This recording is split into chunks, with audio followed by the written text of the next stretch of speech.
ఓం శ్రీకృష్ణ పరబ్రహ్మణే నమః. అథ శ్రీమద్భగవద్గీత ద్వితీయోధ్యాయః సాంఖ్యయోగః. సప్తమ శ్లోకము. కార్పణ్యదోషోపహతః స్వభావః పృచ్ఛామి త్వాం ధర్మసమ్మూఢచేతాః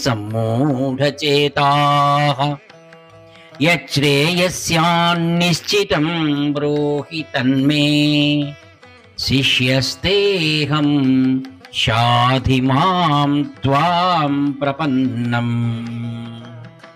ఓ కృష్ణ, కృపణత్వం అనగా ఆత్మజ్ఞాన శూన్యతను దోషముచే కొట్టబడిన వాడు నగుటచే ధర్మ విషయమున నాకు సందేహము కలిగి నిన్నడుగుచున్నాను. ఏది నిశ్చయముగా శ్రేయస్కరమో దానినే చెప్పుము.